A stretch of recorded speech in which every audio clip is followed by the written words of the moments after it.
Welcome to the road to 1 million US dollars. Let's get right into the Bitcoin chart for today, starting on this 4-hour time frame, because currently we are still just grinding higher in this Bitcoin price. However, at the same time, we are also now touching this critical level of resistance once again. As of the time of recording, this critical level of resistance is sitting from about 99.6k all the way up to 101.1k. And similar to what I said here yesterday, so long as we are not breaking out above this critical level of resistance, we have to be on the lookout for a potential rejection from that level of resistance once again. Now, the most bullish case would actually be just breaking this level of resistance once again, because at that point we are in this ascending channel pattern for Bitcoin as we were previously. So for example, breaking this level of resistance, flipping it into support, and then resuming to the upside from there to eventually potentially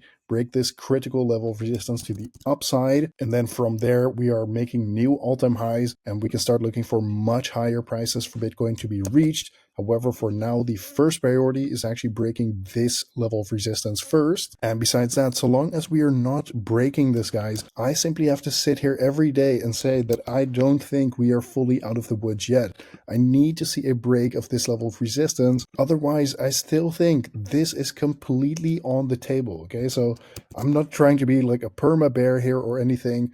I remember when we were trading up here at 107k and I was sending those warning signals again of like, hey, we're reaching resistance here. And at the time, it seemed pretty unlikely that we would do this, right? And even fall below this level of support. But that is exactly what played out. And now I'm seeing a similar thing right here where I'm again warning for this level of resistance and people aren't really taking it seriously, even though I personally think that it is something to be at least slightly concerned about, right? Because, for example, if I take a look at this 1-year Bitcoin liquidation heat map, we can see that to the downside at 92k, we have close to $15 billion worth of long liquidations. And then below that at 90k, we now have close to $20 billion worth of liquidity just sitting here waiting to be taken out. And this is not that big of a drop to actually take out all of this liquidity here. For example, if you just want to see this visualized in the charts, let's say that we do get the rejection and we come down even just slightly below these lows, we are taking out tens of billions of dollars worth of liquidity here. So that is why personally I'm taking it pretty seriously as a potential outcome, so long as we are not flipping this level of resistance into a level of support. Another reason that makes me think that we are not fully out of the woods yet is because we do have this bearish divergence in the charts here on the 1-day time frame.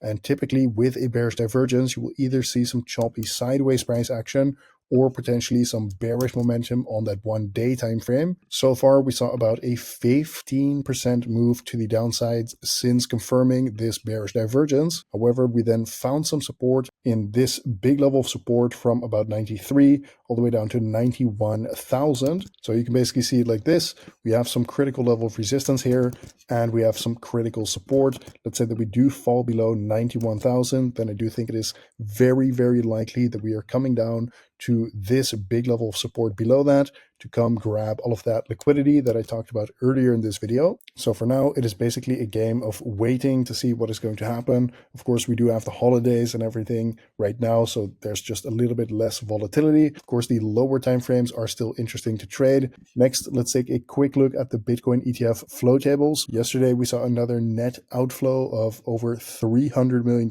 So we're still seeing net selling pressure from these Bitcoin ETFs. And so long as they keep selling hundreds of millions of dollars worth of Bitcoin every single weekday, then obviously this is going to have a downwards pressuring effect on the Bitcoin price. Before I close this video off today, I want to remind you guys that I made a poll here on YouTube. So if you go to the posts or the community section of my channel, then you can vote here, because I'm curious what you guys think. Are we first going to see Bitcoin touch 90k or 110k, basically creating a new all-time high?